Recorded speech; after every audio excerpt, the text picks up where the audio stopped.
નમસ્કાર. ગુજરાત રાજ્ય સરકાર આરોગ્ય વિભાગ અને મહિલા અને બાળ કલ્યાણ વિભાગના નેજા હેઠળ કામ કરતા 1.40 લાખ કરતાં વધારે આંગણવાડી કર્મચારી બહેનો અને આશા વર્કર ફેસિલિટર બહેનો, સ્વાગત છે તમારું આજના આંગણવાડી આશા વર્કર પગાર વધારા આંદોલન સમાચાર સાથે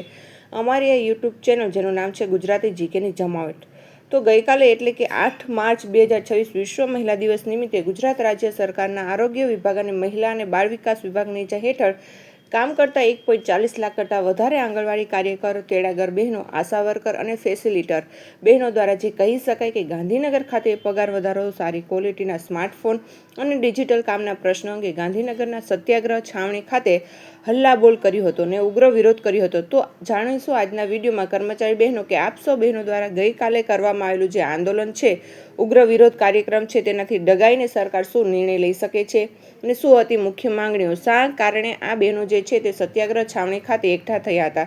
તેના વિશે આજના વિડીયોમાં આપણે વિગતવાર ચર્ચા કરીશું. તો વિડીયોના અંત સુધી આપ બન્યા રહો. અને જો ચેનલમાં આપ કર્મચારી બહેનો નવા સબસ્ક્રાઈબર હોય તો અમારી ચેનલને સબસ્ક્રાઈબ કરવાનું ભૂલશો નહીં. તો ગુજરાતના આશા વર્કર આંગણવાડી બહેનો મોટું આંદોલન મુખ્ય માંગણી છે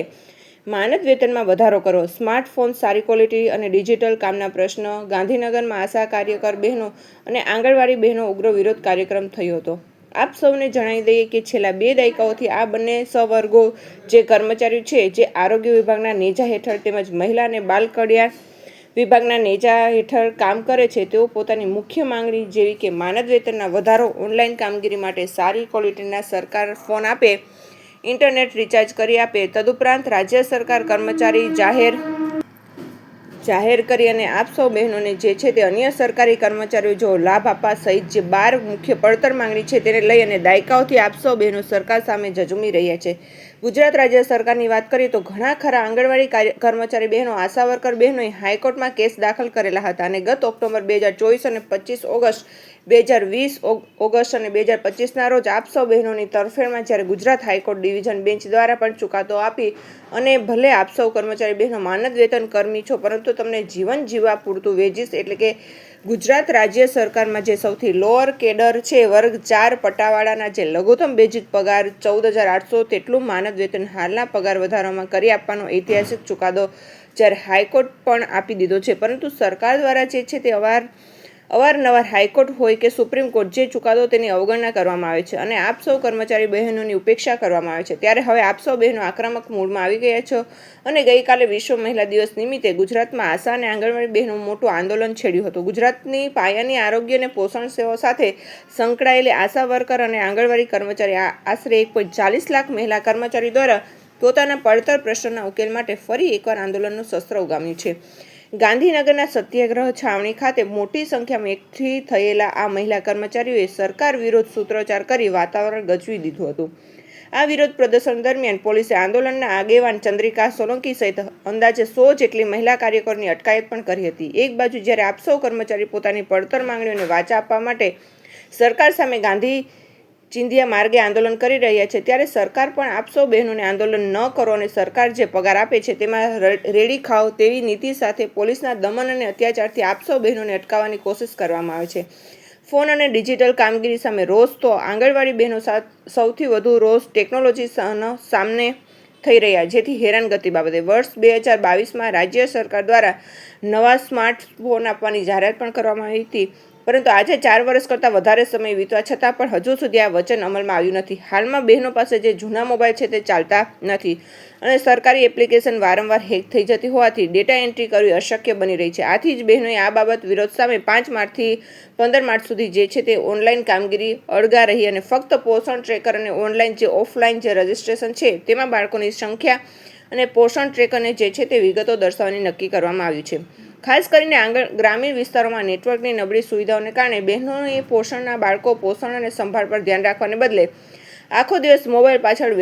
વેડફવો પડે છે. ઘણી મહિલાઓ પોતાના વ્યક્તિગત ખર્ચથી ખાનગી સરકારી મોબાઈલમાં સરકારી કામ કરવા મજબૂર બની છે. આ સ્થિતિથી કંટાળીને 80%થી વધુ બહેનોએ ઓનલાઈન હાજરી અને ડેટા એન્ટ્રીનું કામ સંપૂર્ણપણે બંધ કરી દીધું છે. આગામી 15 માર્ચ સુધીમાં જો સરકાર આ બાબતે યોગ્ય નિર્ણય નહીં લે તો 16 માર્ચથી આ બહેનો જે છે તે અચોક્કસ મુદતની હડતાળ કરવા માટે જ ઓનલાઈન કામગીરીનો સંપૂર્ણ બહિષ્કાર કરવાની જે છે તે સરકારને ચીમકી ઉચ્ચારી છે. આર્થિક શોષણ અને હાઈકોર્ટના નિર્દેશોની અવગણના તો બહેનો મુખ્ય આક્ષેપ છે કે છેલ્લા ઘણા વર્ષોથી રાજ્ય બજેટમાં તેમના વેતન વધારા માટે કોઈ ઠોસ જોગવાઈ કરવામાં આવી નથી. વર્ષ 2022માં 5 જેટલા મંત્રીઓને વેતન વધારામાં લેખિત અને મૌખિક આશ્વાસનો આપ્યા હતા, પરંતુ 4 વર્ષ વીતી જતા છતાં પણ પરિસ્થિતિ જસની તસ છે. આ ઉપરાંત હાઈકોર્ટ દ્વારા આપવામાં આવેલા કેટલાક આગામી રણનીતિ અચોક્કસ મુદતની હડતાળ તો આંદોલનકારી મહિલાઓએ સરકારને સ્પષ્ટ ચેતવણી આપી છે કે જો તેમની 12 મુખ્ય માંગણી પર તાત્કાલિક સરકાર નિર્ણય નહીં લે તો તેઓ રાજ્યવ્યાપી અચોક્કસ મુદતની હડતાળ પર જશે. જો આટલી મોટી સંખ્યામાં પાયાના સ્તરના કાર્યકરો હડતાળ પર ઉતરશે તો રાજ્યના ગ્રામીણ આરોગ્ય સેવા, રસીકરણ અને કુપોષણ મુક્તિ અભિયાન પર ગંભીર અને નકારાત્મક અસર પડી શકે છે. તો આમ ગઈકાલે મહિલા વિશ્વ દિવસ નિમિત્તે રાજ્ય સરકારે 40 લાખ જેટલા આશા વર્કર, આંગણવાડી કર્મચારી બહેનો કે જેઓ માનદ વેતન પર કામ કરી રહ્યા છે તેઓ પોતાના માનદ વેતન ઉધારની સહિતની કુલ 12 પડતર માંગણીઓ લઈ અને હવે લડાયક મૂડમાં આવી ગયા છે અને સત્યાગ્રહ છાવણી ખાતે ગાંધીનગર અને ગાંધી ચિંધ્યા માર્ગે તેઓ વિરોધ પ્રદર્શન અને સૂત્રોચ્ચાર કર્યા હતા, પરંતુ સરકારે તેમની અટકાયત પણ કરી હતી. જોવાનું એ રહેશે કે આપ સૌ કર્મચારી બહેનો જે આંદોલન છેડ્યું તેનાથી ડગાઈ અને આજથી શરૂ થયેલું બજેટ સત્ર બીજું સેશન જે 25 માર્ચ સુધી ગુજરાત વિધાનસભામાં શરૂ